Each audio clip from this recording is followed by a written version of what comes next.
Good morning dear viewers of channel educate channel और आप सभी का मेरे चैनल पर हार्दिक स्वागत। आज सुबह सुबह हम डीएचई चंडीगढ़ की बात आपसे करने वाले हैं। डीएचई चंडीगढ़ आज 19 तारीख है, शाम के टाइम हमारी जो वैकेंसी लिस्ट है वो आने वाली है।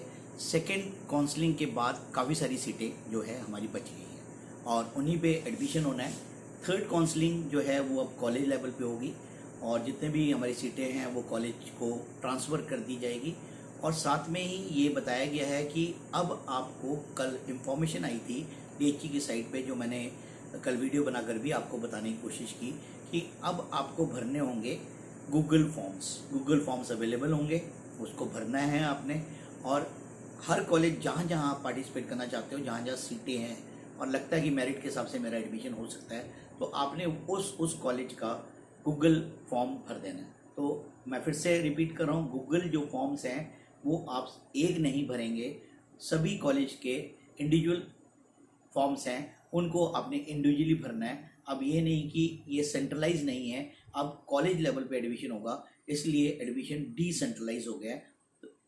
तो बात को समझने की कोशिश करनी है कि अब जो एडमिशन है वो डिसेंट्रलाइज है और आपको इंडिविजुअली हर कॉलेज का जहाँ जहाँ सीट्स बच रही है उस सीट पे जो कोर्सेज है, कोर्सेज वाइज आपको अपने गूगल फॉर्म्स भरने हैं। कोर्सेज वाइज आपको फॉर्म भरने हैं। जैसे आपने बीकॉम भरना है तो देखना है कि एसडी में है या गवर्नमेंट सेक्टर 50 में है या फिर हमारा 11 में है, तो वहाँ के फॉर्म आपने भर लेना। और मेरिट के आधार पर आपको कट ऑफ भी पता लग जाएगी, कॉलेज की कितनी कट ऑफ गई है। तो जनरल कैटेगरी की क्या गई है, यूटी पूल की गई, आउटसाइड की क्या गई है, एससी की क्या कट ऑफ है, हमारी एसटी की क्या कट ऑफ है, ये सारी बातें। अब मैं थोड़ा सा एक बार अपडेट फिर से बता देता हूँ कि फर्स्ट काउंसलिंग के बाद हमारे पास जो बीकॉम की 1530 सीट्स बच रही थी और उसके बाद सेकेंड काउंसलिंग के बाद भी बीकॉम की 504 सीट्स बच रही है। इसका मतलब 504 बच्चों का अभी भी एडमिशन हो सकता है। ये सारा ऑल इंडिया कैटेगरी है, ये नहीं आपने सोचना कि भी रीजन वाइज है कि बोल रहे कि यूटी पूल की बच रही है। ये सभी कैटेगरीज को मिलाकर 504 जो हमारी जो है स्ट्रेंथ है वो बच रही है। अब किस में कितनी सीटें हैं वो तो जब वैकेंसी लिस्ट आज शाम को आएगी उसके बाद मैं विश्लेषण करके आपको बताऊंगा, तब तक आपने ये नोट कर लेना है। अब इसी तरीके से बीसी की अगर हम बात करें तो हमारे पास 689 सीट्स बच रही थी और अभी भी सेकेंड लिस्ट आने के बाद हमारे पास बीसीए की 155 सीट्स और बच रही, तो 155 बच्चों का और एडमिशन हो सकता है।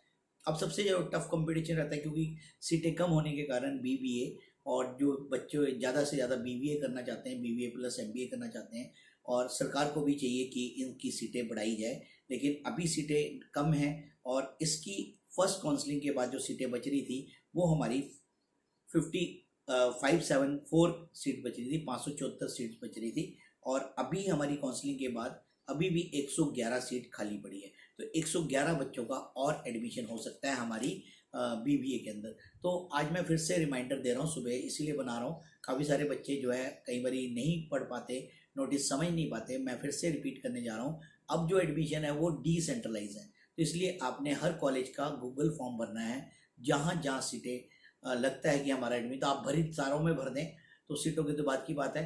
तो जहाँ जहाँ आपके कोर्सेज हैं वहाँ वहाँ आप फॉर्म भरें, जिससे कि आपका जो एडमिशन है थर्ड काउंसलिंग में कहीं ना कहीं से हो जाए। और इन्हीं शब्दों के साथ इस वीडियो को ही क्लोज करते हैं। Thank you for watching my channel, that is educate channel. Channel पे नए हैं तो चैनल जरूर सब्सक्राइब कर लें, लाइक करें, शेयर करें। धन्यवाद।